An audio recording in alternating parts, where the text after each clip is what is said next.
Welcome to Science Store online classes.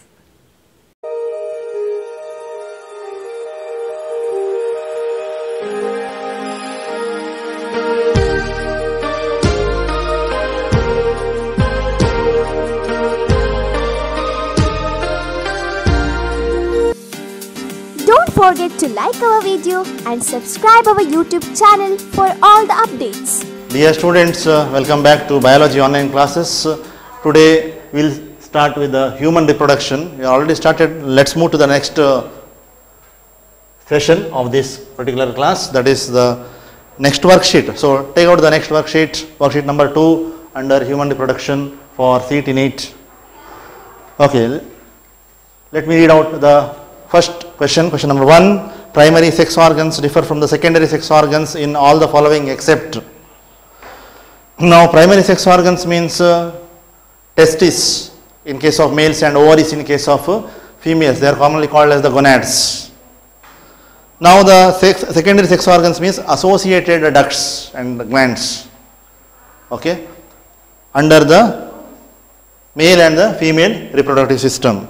So, associated ducts and glands means which one? In case of a female reproductive system, it is oviduct or the fallopian tube.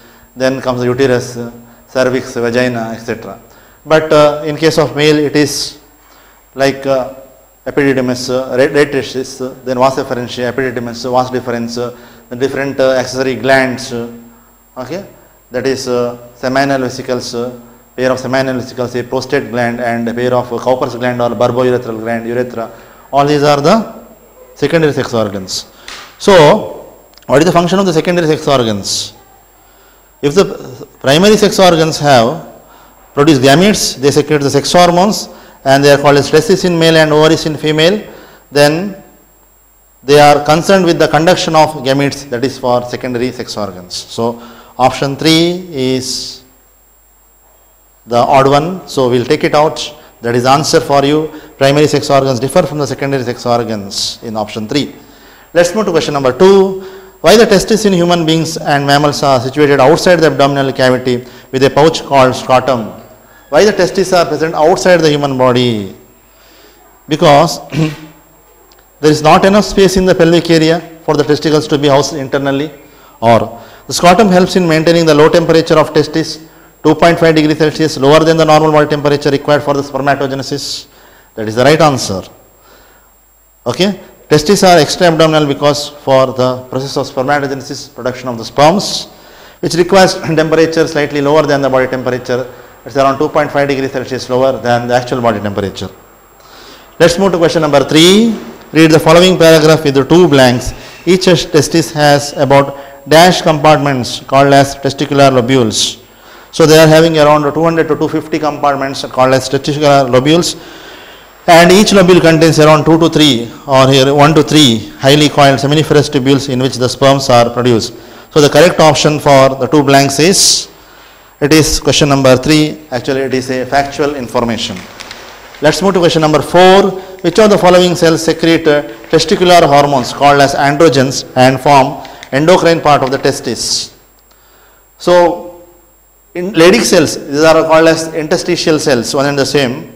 So, because they are present in the interstitial space between the seminiferous tubules and they secrete the androgen. For example, testosterone is the example for the androgen, male androgen, which is responsible for the development of secondary sexual characters in case of male individuals. Sertoli cells are present within the seminiferous tubule along with the spermatogonia and helps for the nourishment of the developing sperms. Let us move to question number 5. Vas deferens receives a duct from the seminal vesicle and opens into the urethra as ejaculatory duct, option 2. So, path of sperm, it is from the seminiferous tubules goes to the red testis, and from there it goes to the vas efferentia, then goes to the epididymis, then vas deferens, then the ejaculatory duct, then moves out of the body through the opening, move out of the body through the urethra.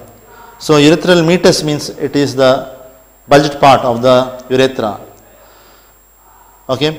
Ureter means it is the gland, it is the duct which arises from the kidney, okay, and joins the urinary bladder where the urine is temporarily stored before it releases out, okay, from the urethra.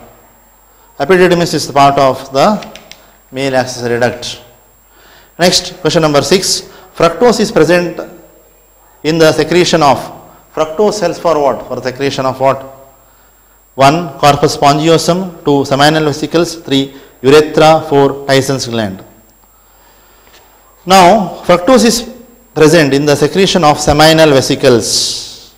Seminal vesicles. Okay.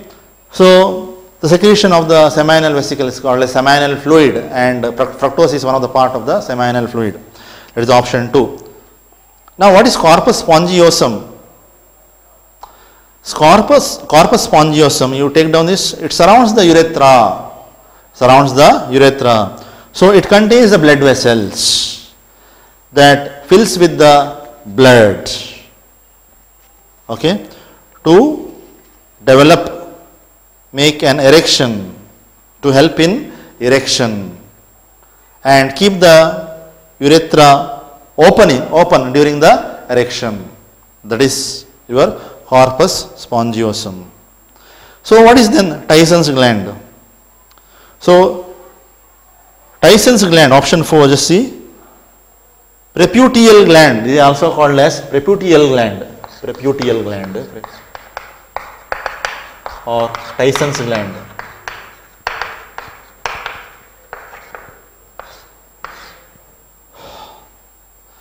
These were first discovered by Edward Tyson. So, named after Tyson, Edward Tyson. So, they are described as modified sebaceous glands. They are nothing but the modified sebaceous glands.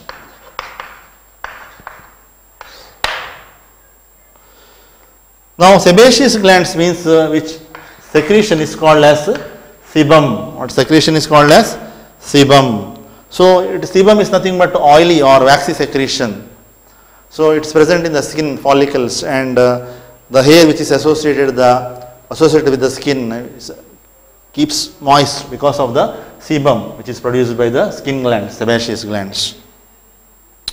So, they are located at the inner surface of the prepuce. Where they are located?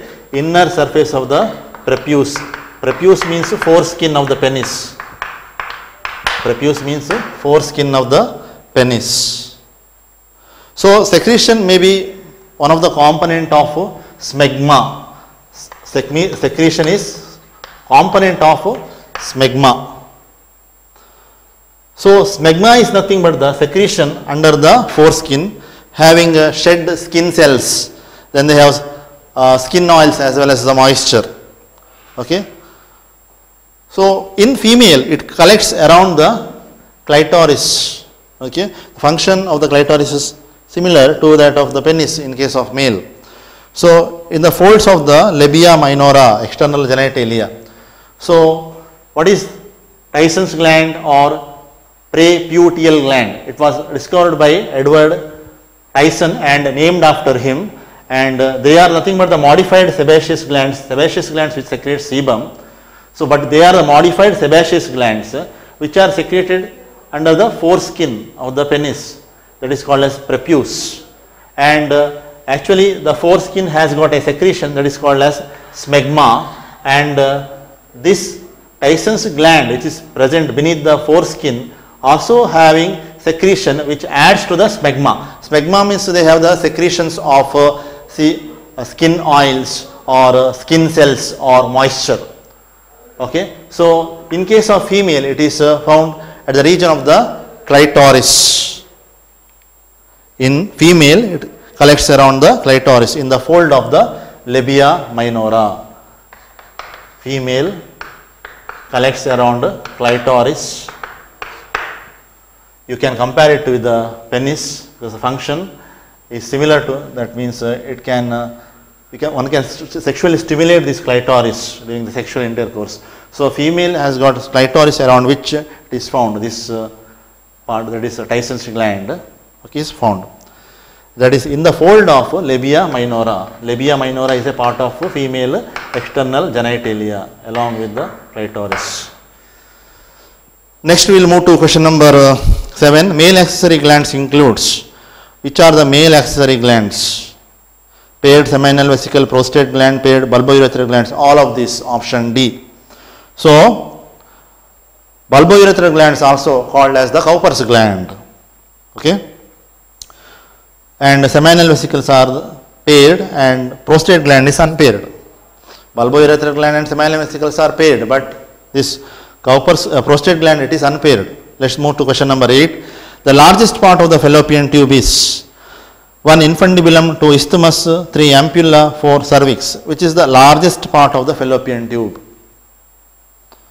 Yes, you are correct. The largest part of the fallopian tube is the ampulla, where the fertilization of the ovum with the sperm takes place.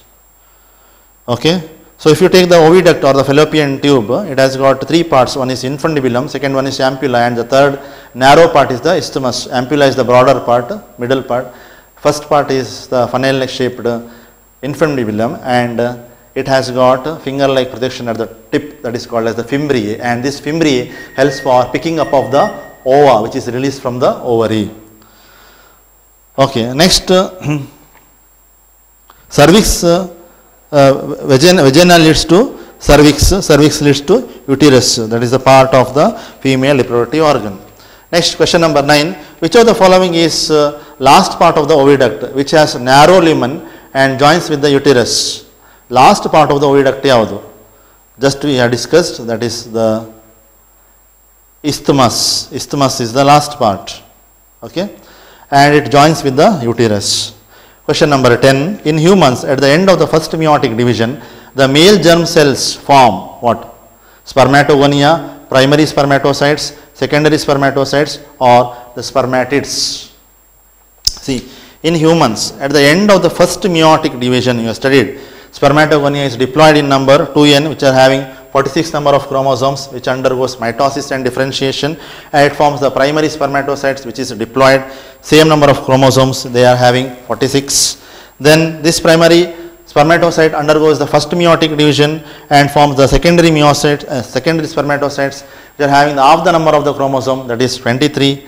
Then this secondary spermatocyte undergoes second meiotic division and forms the spermatids, which are also haploid in number, and these spermatids undergo differentiation and they forms the spermatozoa or the sperm, which are of course having the haploid, that is 23 number of chromosomes. Let's spermatogonia, you studied about primary spermatocytes, secondary spermatocytes, as well as the spermatids. So the right option for question number 10 is the third option, that is secondary spermatocyte. Let's move to question number 11. Sertoli cells are found in 1. Ovaries and secretes progesterone.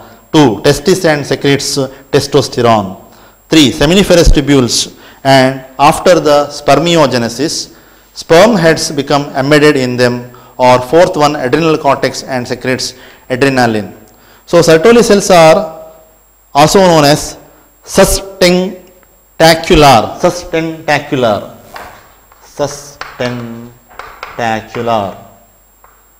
or also called as Sertoli cells, or also called as nurse cells, because they gives nourishment to the developing sperms.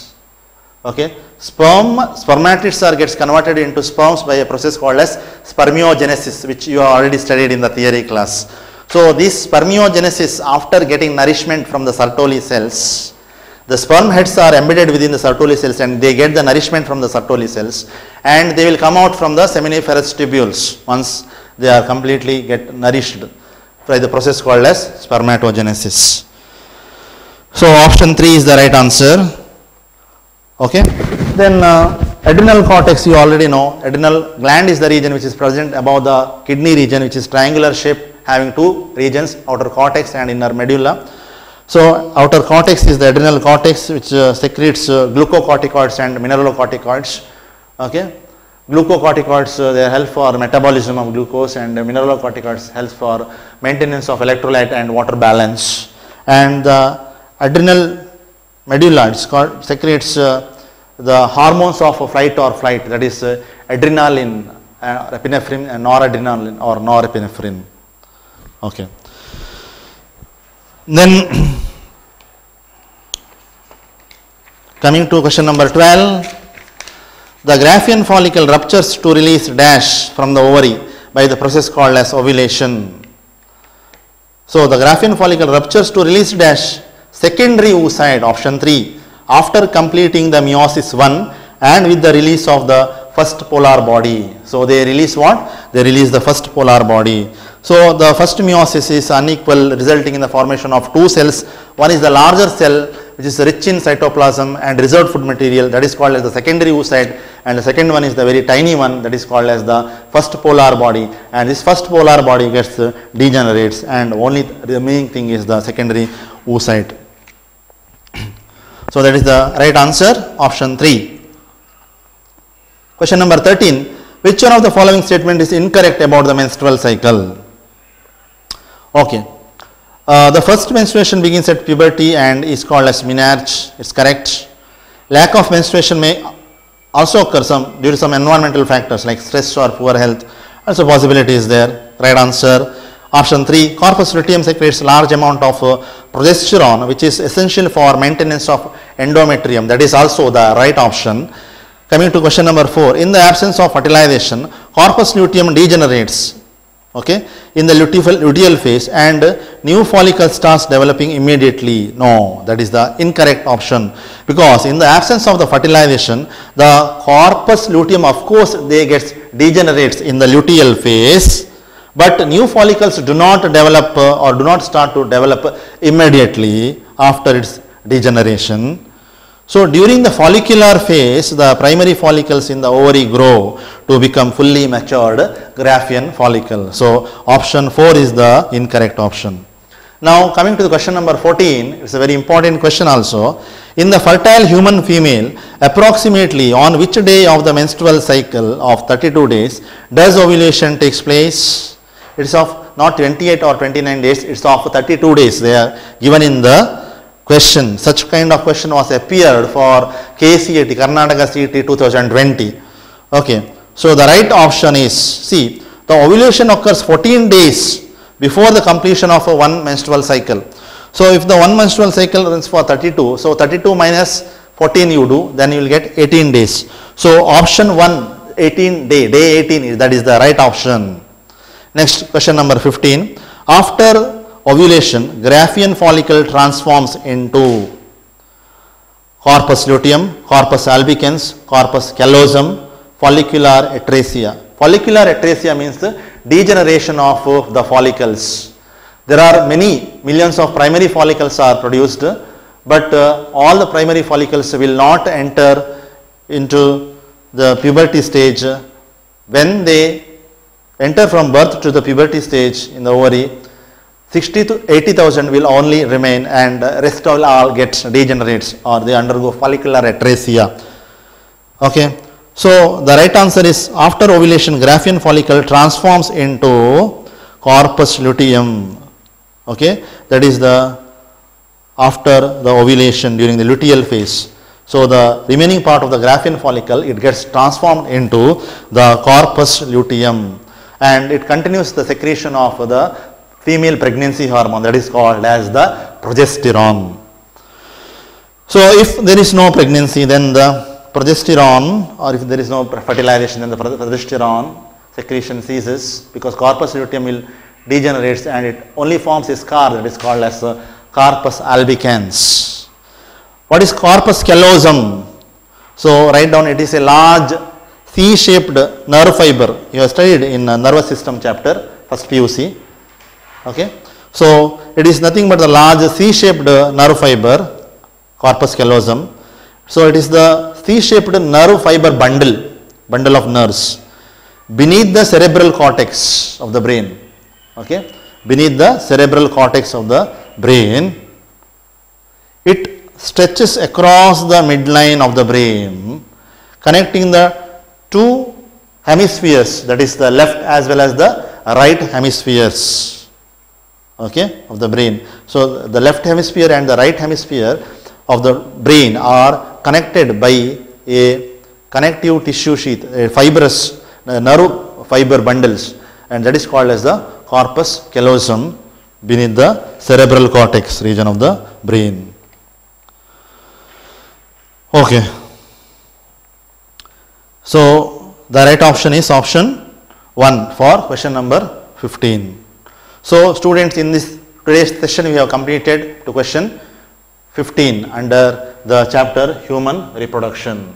So note down all the important points which I written on the board and also take down my lecture notes, and thank you students for watching the video. Don't forget to like our video and subscribe our YouTube channel for all the updates.